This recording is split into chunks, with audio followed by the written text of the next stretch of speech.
잠언 6장 1절에서 23절입니다.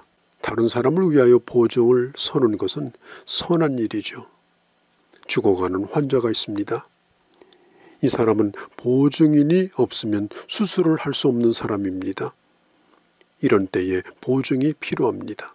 누가복음 10장에 보면은 강도 만난 한 사람이 있었습니다. 얻어맞아서 거반 죽게 되었습니다. 이 사람을 치료해 주었습니다. 뿐만 아니라 그를 주막에 맡기면서 치료를 부탁하고 돈이 더 들면 돌아올 때 갚아주겠노라고 보증을 서줍니다. 보증은 이웃에 대한 맹세 차원이 아닌 담보를 제공하고 그리고 그 짐을 떠안는 것, 그것이 바로 보증입니다. 그러나 우리 주변에 보면 잘못된 보증으로 인해서 손해를 입는 일이 참 많습니다. 그래서 쉽게 보증을 서지 말라고 하는 것입니다. 보증은 자신과 자신의 물질을 가지고 상대방의 위험을 부담하겠노라고 하는 동의이죠. 때때로 어떤 사람의 채무에 대하여 보증 요구를 받을 때 그에 따르는 책임이 있기 때문에 신중해야 합니다. 잘못하면 재산도 신용도 잃어버립니다. 그러나 어떤 때는 보증이 되어야 하는 때도 있죠.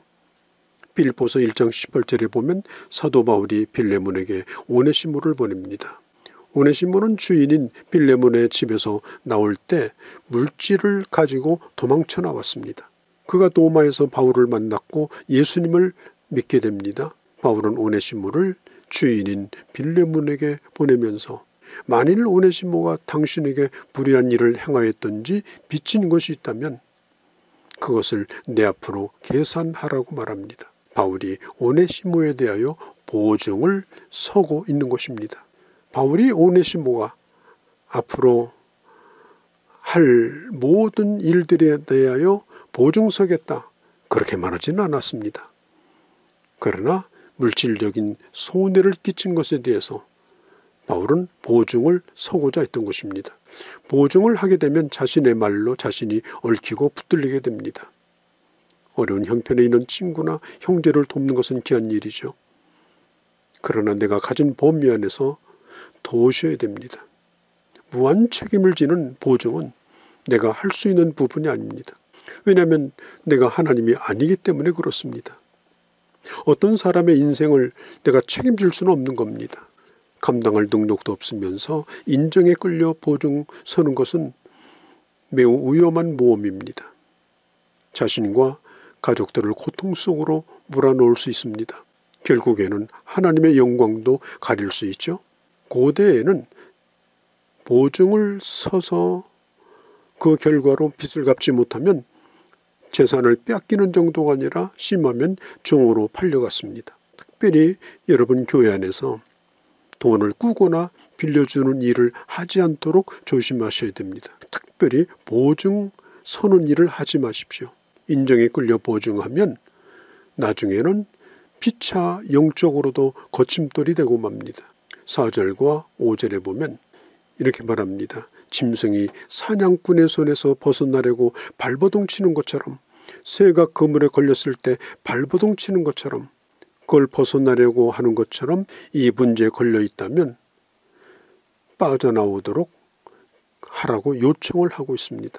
6절에서 11절까지 내가 다른 사람의 짐이 되지 아니하고 고통을 안겨다 주지 않는 인생을 살려고 하면 우선 내가 부지런해야 합니다. 게으른 인생을 선택하는 사람은 자신이 노력하지 않고 남을 의지하고 다른 사람 인생도 낭비시켜버립니다. 그러므로 지혜로운 사람이 피해야 할 것은 바로 게으름입니다. 게으른 자에게 말합니다. 개미에게 가서 배우라. 이것은 단순히 곤충을 보고 배우라는 의미라기보다는 하나님이 세워놓으신 창조 질서 속에서 그 원리를 따라 살아가는 그 작은 생물을 보라는 겁니다. 게으른 자는 끝까지 일을 끝내지 못합니다. 손을 그릇에 넣고 그 숟가락을 입에 올리기도 싫어하고 괴로워합니다. 한 가지 일에 집중하여 끝까지 붙들지 못하면 비상적으로 되는 대로 살아갑니다. 게으른 자는 마땅히 직면해야 될 문제를 직면하지 않습니다. 직면이 아니라 변명을 합니다. 왜 그 일을 하지 못했는지, 왜 안 했는지 늘 그런 얘기만 합니다.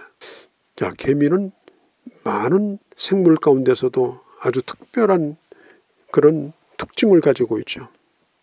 곤충의 세계에서도 사회적 행동이 가장 복잡한 동물입니다.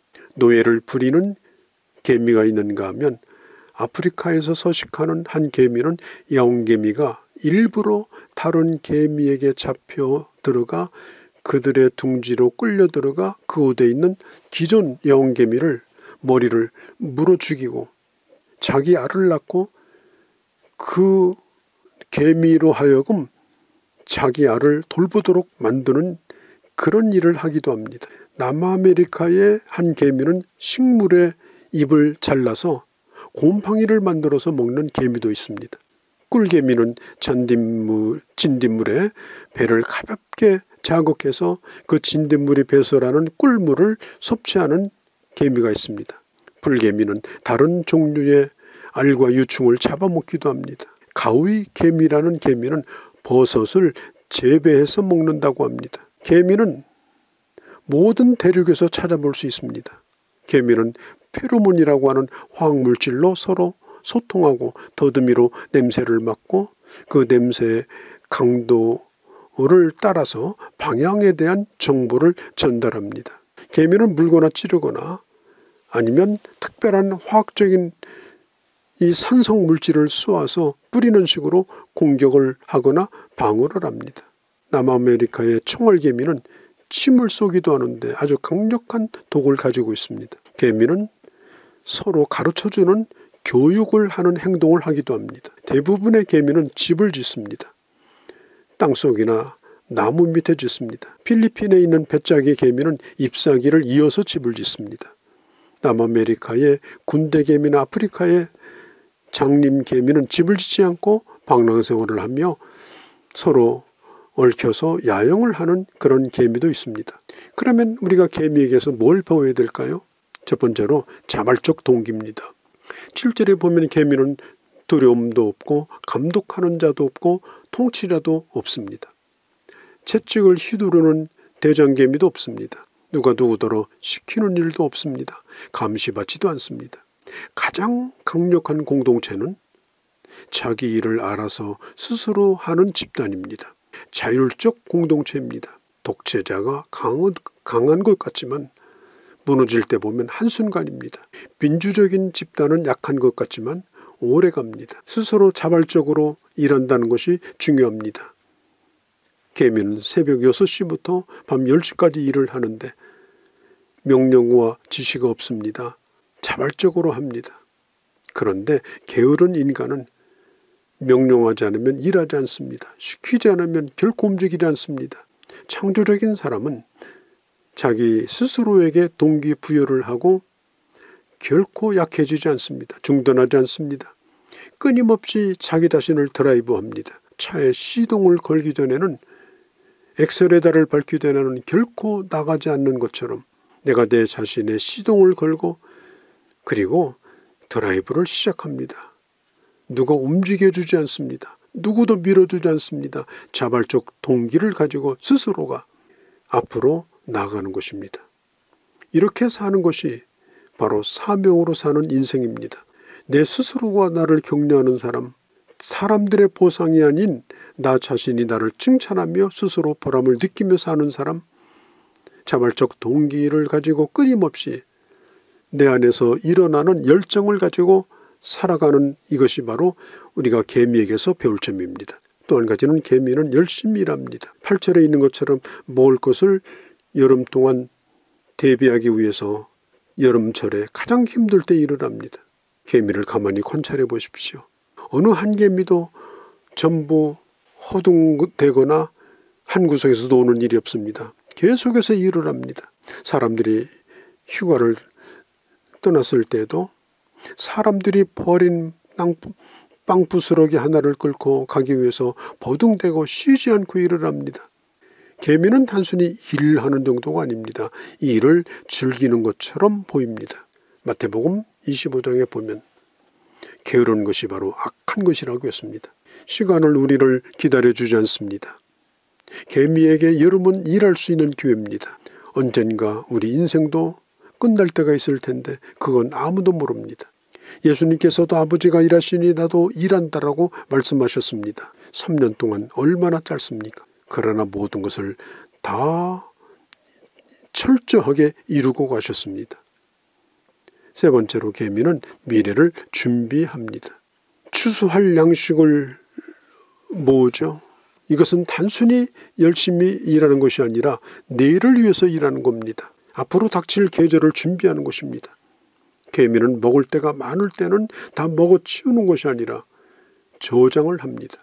들풀이나 씨앗의 종류가 일개미가 물어다 오는 것이 무려 18가지나 된다고 합니다. 얼마나 열심히 모아들여서 저장하는지 쉴 사이가 없습니다. 그러다가 장마철이나 눈이 오거나 양식이 떨어졌을 때는 그 모은 것을 가지고 어려울 때를 지냅니다. 젊어서는 열심히 일해서 돈을 모으고 미래를 준비한 사람만이 노년의 여유를 안정되게 보낼 수 있는 것처럼 인생도 우리에게 다가오는 다음 계절에 그리고 다가올 종말에 부지런히 하나님의 은혜를 받고 영적인 양식을 내 안에 채워가야 합니다. 그럴 때에 어떤 어려운 일이 딸지라도 그 모아놓은 하나님의 영적인 은혜로 넉넉히 감당할 수가 있는 것입니다. 하나님께서는 반드시 우리를 도우십니다. 그렇기 때문에 우리는 패배자가 아니라 승리자로 예수 그리스도 안에서 스스로를 세워 나가야 합니다. 12절, 15절은 불량한 자에 대한 경고입니다. 이 불량하다라는 말이 히브리어로 벨리알, 신약에서는 마귀를 부를 때 사용했습니다. 교회 안에서 이런 불량한 자가 존재합니다. 이들은 겉보기에 작은 제스처 같지만은 엄청난 영향력을 갖습니다. 정상적인 소통을 이들은 하지 않습니다. 자기들끼리 신호를 보냅니다. 손짓 발짓으로 보냅니다. 눈짓으로 보냅니다. 몰래 자기들끼리 신호를 주고받습니다. 복종하는 채 하면서 내통을 합니다. 우리는 당신에게 순진하게 속는 바보가 아니야. 그러면서 지도자의 말을 믿지 않고 따르지 않습니다. 자기들의 언어와 자기들의 소통 방법을 계속하면서 불화의 씨를 심고 결국은 하나님의 교회를 어지럽히는 일들이 있습니다. 성경은 말합니다. 악을 꾀하며 다툼을 일으키는 자라고 합니다.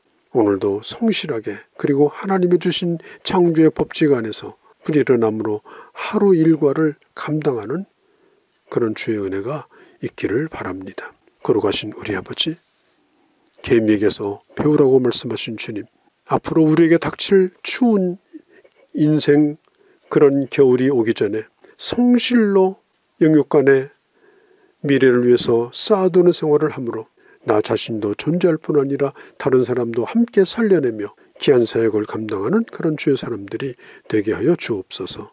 우리 주 예수님의 이름으로 기도하옵나이다. 아멘.